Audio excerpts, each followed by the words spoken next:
The night shift. That never ended. Location: McDonald's on Route 9, Poughkeepsie, New York, 2019.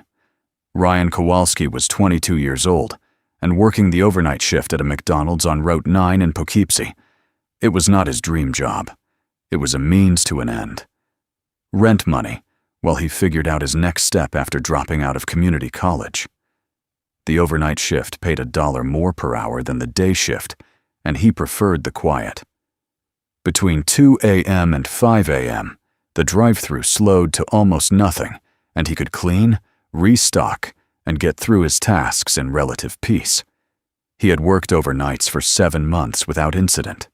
He knew the rhythms of the late-night crowd, the drunk college kids coming through after the bars closed, the truckers heading south on Route 9, the occasional family with a crying baby who had been driving too long.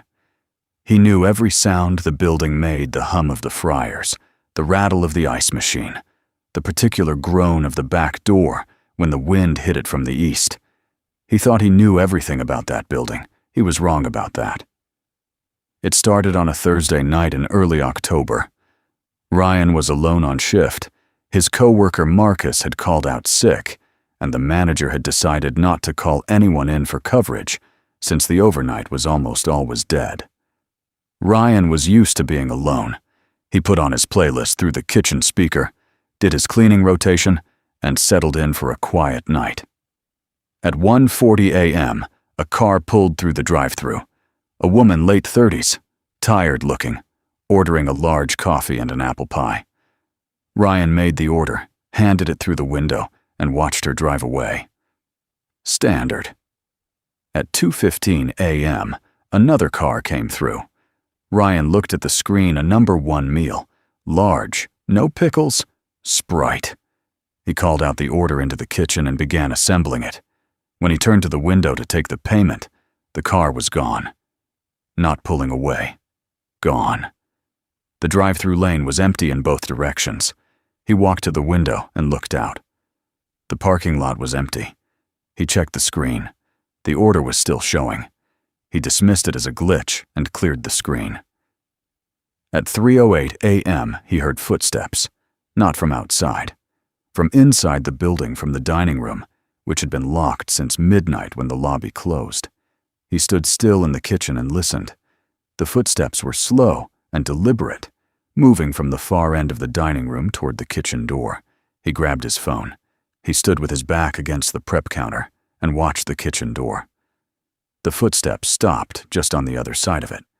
Ryan called out, "Is someone there?" His voice came out smaller than he wanted it to.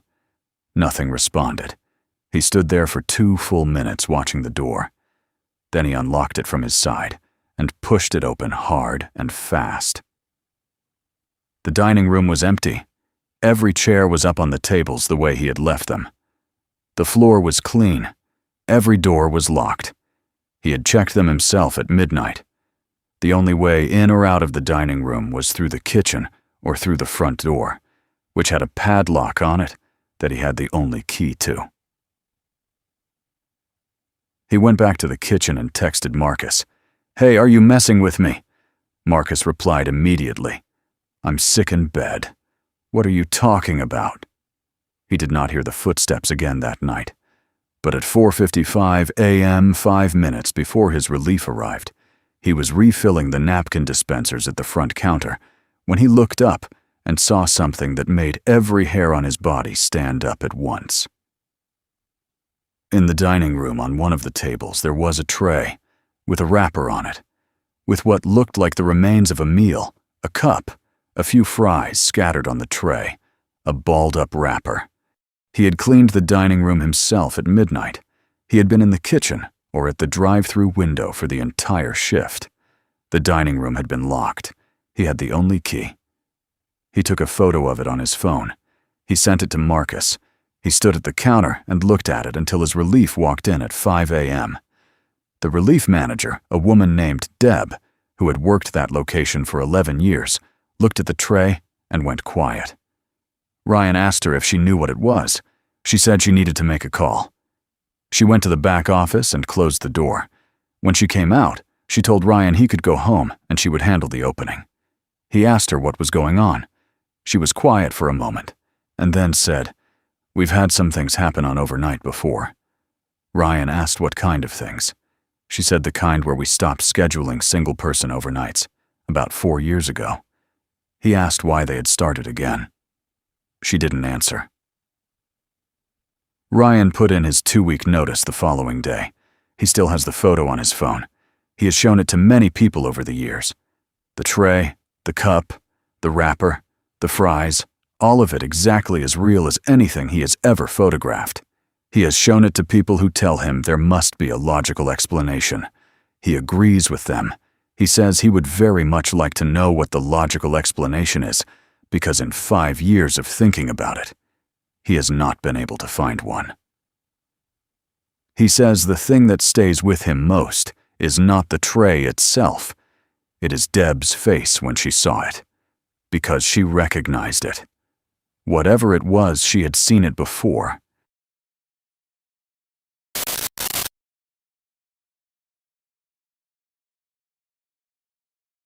What was in the ball pit location? McDonald's Play Place, Marietta, Georgia. 2017. This story was shared by a woman named Carolyn Hewitt, 34 at the time, who had taken her 2 children ages 4 and 6 to a McDonald's with a play place on a rainy Saturday afternoon.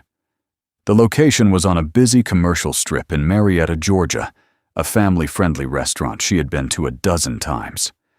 The play place was enclosed in a separate room adjacent to the main dining area, with large windows so parents could watch their kids while eating. Carolyn had ordered her food and taken a booth near the window that looked into the play place. Her kids ran in ahead of her, shoes off, immediately climbing the structure. She ate her food and watched them through the glass. The play place was moderately busy, maybe 6 or 7 other children inside, several parents seated nearby. At some point, she estimates around 2:30 p.m., the play place thinned out. Families finished and left. By 3:15 p.m., her 2 kids were among only 2 or 3 children remaining inside. She was texting on her phone, occasionally glancing up, comfortable in the familiar routine. Her 6-year-old came running out of the play place to her table. His name was Jake. He was wide-eyed, but not crying, a look she described as more confused than scared. He said, "Mom, there is a man in the ball pit." Carolyn looked up through the window at the ball pit. From where she sat, she could not see into it fully. It had high foam walls. Her 4-year-old Emma was playing on the climbing structure above it, visible through the window. She asked Jake what he meant. He said there was a man lying down in the balls, and he had grabbed Jake's ankle when Jake jumped in. Carolyn stood up immediately and walked into the play place. She called Emma down from the structure. She walked to the ball pit and looked in. There was a man in it. He was lying on his back in the balls, mostly submerged, wearing a dark jacket. He appeared to be in his 40s or 50s. His eyes were open and looking up at the ceiling. He did not look at Carolyn when she appeared at the edge of the pit. He did not react to her presence at all. She grabbed Emma and walked quickly back to her table, keeping the children with her, and went immediately to the counter. She told the teenager at the register that there was a man in the ball pit who had grabbed her son. The teenager went pale and called the manager. The manager, a heavy-set man in his 50s, named Gerald, went straight into the play place. Carolyn watched through the window from the dining area. She saw Gerald lean over the edge of the ball pit. She saw his body language change, a stiffening, a step back. He took out his phone and made a call. Police arrived 11 minutes later. 2 officers. They went into the play place. Carolyn waited with her children. One of the other remaining parents had also been told to wait. After about 20 minutes, one of the officers came out and spoke to Carolyn. He told her the man had been removed and asked if her son was physically injured. She said no. He asked if Jake could describe what had happened. Jake repeated what he had told his mother. He jumped into the ball pit and a hand grabbed his ankle from under the balls. The officer wrote everything down. He told Carolyn that the man had been in the ball pit for what appeared to be a significant amount of time. He told her the man was being transported for a medical evaluation. He would not say more than that. Carolyn asked the officer directly, was the man conscious? The officer paused before answering. He said the man was alive. She asked, was he awake? Another pause. The officer said he was responsive to physical stimulus. She thought about that phrasing for a long time afterward. Responsive to physical stimulus. Not awake, not speaking, not able to explain himself. Responsive to physical stimulus, the way something responds to being touched without demonstrating any awareness of its surroundings. The McDonald's closed the play place for 3 weeks. When it reopened, the ball pit had been replaced with a different type of soft play structure. Carolyn filed a written complaint with the corporate office. She received a form letter response thanking her for her feedback and informing her that customer safety was McDonald's top priority. Jake is 12 now. He does not remember the incident clearly. She describes the way young children often don't retain specific memories from early childhood. He remembers a man in the balls, but not much more detail than that. Carolyn remembers every detail. She has never taken her children back to a play place of any kind. When she thinks about the man now lying completely still in the ball pit, eyes open, not reacting to her presence, being in there for what the police described as a significant amount of time, she always comes back to the same question. How long had he been in there before anyone noticed, and how many children had jumped into that pit?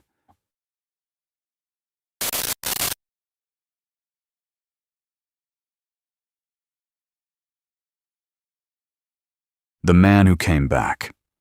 Every night location. 24-hour McDonald's, Memphis, Tennessee, 2021. This story was told by a woman named Destiny Cole, who worked at a 24-hour McDonald's in Memphis for 2 years, between 2020 and 2022. She was 19 when she started, working mostly closing and overnight shifts because she was also taking classes during the day. She describes herself as someone who does not scare easily.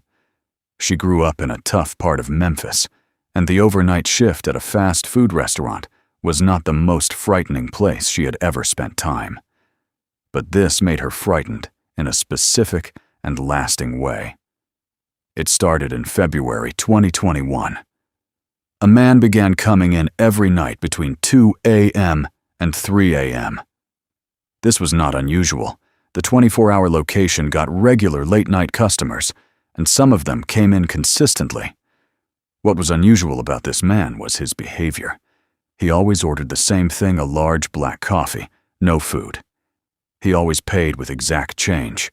He always sat at the same table, a booth in the far left corner of the dining room, against the wall, facing the door. And he always stayed for exactly 1 hour before leaving.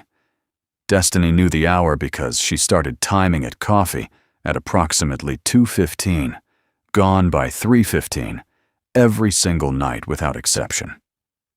None of that was necessarily alarming on its own.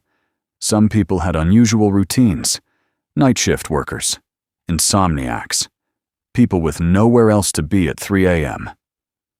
What made Destiny uncomfortable was the watching. The man never looked at his phone. He never had a book or a newspaper or anything to occupy himself. He sat with his coffee, and he watched the room. More specifically, he watched the staff. His eyes followed the employees from the kitchen to the counter to the dining room and back.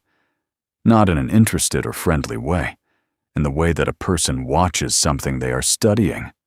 Patient and still and entirely focused. Destiny mentioned it to her coworker Keisha after the 3rd night. Keisha had noticed too. They started referring to him between themselves as the Watcher. Dark humor was a survival mechanism on overnight shifts. By the 4th week nightly, without missing a single day, it had stopped being funny. Destiny started paying attention to the specifics of his behavior. He never spoke to other customers. He never spoke to staff beyond placing his order. When she handed him his coffee, he looked at her hand, not her face. He never said, "Thank you." He counted his change before paying every time, slowly, carefully from a small zippered pouch that he put back in the inside pocket of his jacket with deliberate precision. On a Wednesday night in the 5th week, Destiny worked up the nerve to try to engage him. When she brought his coffee to the table, instead of having him pick it up at the counter, she set it down and asked how he was doing tonight. He looked up at her. He did not answer the question. He looked at her face for a long moment, not in a hostile way, not in a threatening way, just in a way that felt like being assessed. And then he looked back at the room.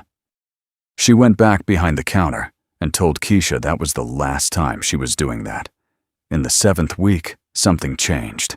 The man came in at his usual time on a Tuesday, but instead of sitting at his regular table, he stood at the counter after receiving his coffee and looked around the dining room slowly, the way someone looks around a room they are seeing for the first time and trying to memorize. Then he went to a different table, a table near the window that looked out onto the parking lot. He sat with his back to the room for the first time and looked out the window. For the entire hour, he did not take a sip of his coffee. He sat perfectly still and looked out at the parking lot. Destiny watched him in the reflection of the window behind the counter. His eyes were moving, tracking something outside. She went to the service window and looked out at the parking lot. It was empty except for 2 cars she recognized as belonging to staff. He left at exactly 3:15 as always. On the next night, he was back at his regular table in his regular corner, watching the room in his regular way, as if the previous night had not happened. 3 nights later, a Friday, a man came into the restaurant at 2:40 a.m., whom Destiny had never seen before. Young, disheveled, visibly agitated. He ordered food and sat down 2 tables away from the watcher. Destiny watched from behind the counter as the watcher's eyes moved to the new man and stayed there. Locked.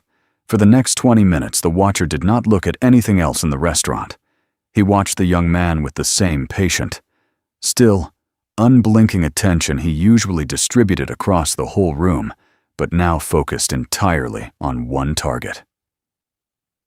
The young man ate, got up, used the bathroom, and left. As soon as he walked out the door, the watcher's eyes moved back to their regular slow survey of the room, as if a switch had been flipped. Destiny described this to her manager the following afternoon. Her manager, a man in his late 40s named Dale, listened without expression. When she finished, he asked her to describe the man in detail. She did. Dale was quiet for a moment. Then he said he was going to make some inquiries. 2 days later, Dale pulled Destiny aside before her shift and told her that if the man came in, she was to call him immediately, regardless of what time it was. Destiny asked why. Dale said he just needed to know when the man was there. She asked if the man had done something. Dale said he wasn't sure yet. The man came in that night at his usual time. Destiny texted Dale from behind the counter. Dale arrived 20 minutes later.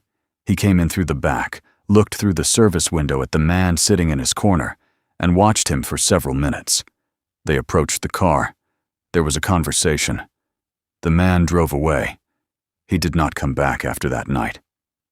Destiny asked Dale multiple times what had been in the report. He never told her fully.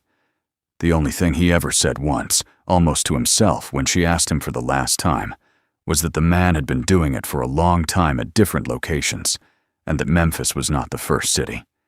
She asked what he had been doing. Dale looked at her for a moment. Then he said, "Watching. Just watching." He never said anything more than that. Destiny left the job 8 months later. She still works food service at a breakfast place that closes at 2 p.m. She says she does not have nightmares about the experience and does not consider herself traumatized by it. She says the thing that stays with her is not the man himself or anything he did. It is the phrase Dale used, doing it for a long time at different locations. Doing it for a long time. That means there was a timeline.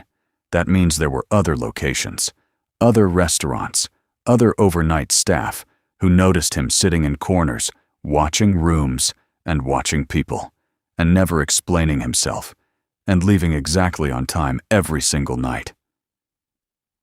She says she has thought about what he was waiting for, sitting in corners, watching people for hours, across multiple cities, across however many years, and she has never been able to decide which possibility is more frightening, that he was waiting for something specific to happen, or that whatever he was waiting for, he eventually found it. Sleep tight, and maybe think twice about that late-night drive-through run.